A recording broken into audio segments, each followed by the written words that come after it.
സുരേഷ് ഗോപിയുടെ കമ്മീഷണർ തൊപ്പി വീണ്ടും ചർച്ചയായിരിക്കുകയാണ്.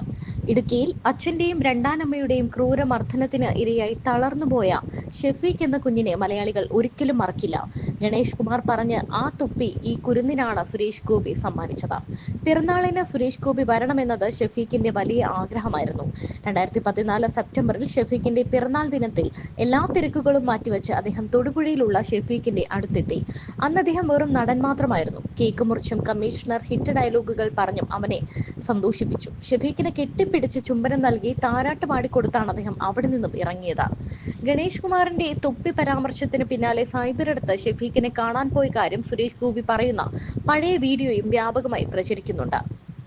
എന്റെ കയ്യിൽ ഇപ്പോൾ തൊപ്പിയില്ലല്ലോ, തൊടുപുഴയിൽ രണ്ടാനമ്മയും അച്ഛനും അടിച്ചു രോഗിയാക്കിയ ആ കുഞ്ഞിന് കൊടുത്തു എന്നാണ് സുരേഷ് ഗോപി പറയുന്നത്. ഇപ്പോൾ കേന്ദ്രമന്ത്രി സുരേഷ് ഗോപിയെ ട്രോളിക്കൊണ്ട് മന്ത്രി കെ ഗണേഷ് കുമാർ വീണ്ടും രംഗത്തെത്തിയിരിക്കുകയാണ്.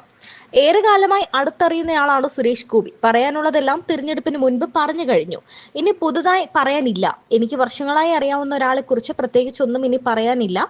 ഇനി എല്ലാവരും അനുഭവിച്ചോട്ടെ. തിരഞ്ഞെടുപ്പ് വേളയിലെ എന്റെ പ്രസംഗം കേട്ട് അന്ന് പലരും വിളിച്ചു ചോദിച്ചു എന്തിനാണ് ഇങ്ങനെയൊക്കെ പറഞ്ഞതെന്ന്. ഇപ്പോൾ കാര്യം മനസ്സിലായില്ലേ എന്ന് ഗണേഷ് കുമാർ തിരിച്ചു ചോദിക്കുന്നു. ഇപ്പോൾ അദ്ദേഹത്തിന് എന്തോ കുഴപ്പം എന്ന് പറയുന്നവരോട് സുരേഷ് ഗോപിക്കല്ല കുഴപ്പം, തിരഞ്ഞെടുത്ത തൃശൂർക്കാർക്കാണ് എന്നാണ് ഗണേഷ് കുമാറിന്റെ വാദം. കമ്മീഷണർ ഇറങ്ങിയ കാലത്ത് തന്നെ പലതും കാണിച്ചു നടന്നു. അക്കാലത്ത് കാറിന്റെ പുറകിൽ കുറെ കാലം SP-യുടെ IPS എന്നെഴുതിയ തൊപ്പിയും ഉണ്ടായിരുന്നു. തമാശ പറഞ്ഞതല്ല, ആർക്കെങ്കിലും ഓർമ്മ കാണും. തിരുവനന്തപുരത്തുകാർക്ക് നന്നായി അറിയാം. തൃശ്ശൂരുകാർക്ക് ദോഷം വരരുതേ എന്ന് ദൈവത്തോട് പ്രാർത്ഥിക്കുന്നു. ആക്ഷനും റിയാക്ഷനും അവരവരുടെ ഇഷ്ടമാണ്.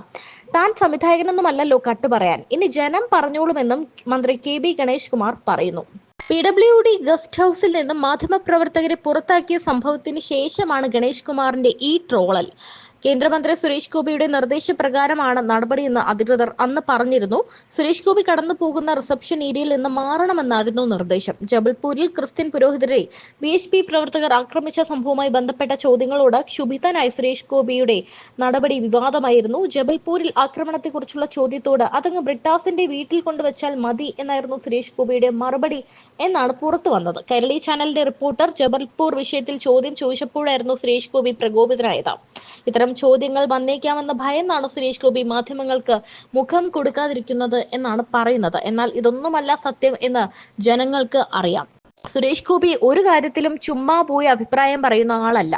എല്ലാത്തിനും കൃത്യമായി ആ കാര്യം വിശദമായി പഠിച്ച ശേഷം മാത്രമാണ് അഭിപ്രായം പറയുന്നത്.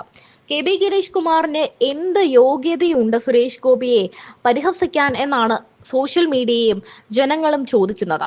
വീട്ടുജോലിക്കാരുടെയും പേഴ്സണൽ സ്റ്റാഫിന്റെയും മുന്നിലിട്ട് ഭാര്യ യാമിനി തങ്കച്ചിയുടെ തല്ല് വാങ്ങിയ ആളല്ലേ ഗണേഷ് കുമാർ. ആ ഗണേഷ് കുമാർ കൂടുതലൊന്നും പറയണ്ട എന്നാണ് പറയുന്നത്. മർദ്ദനത്തിനിടെ പരിക്കേറ്റ താൻ ചികിത്സ തേടേണ്ടി വന്നിട്ടുണ്ടെന്നും ഗണേഷ് കുമാർ തന്നെ പറഞ്ഞിട്ടുണ്ട്.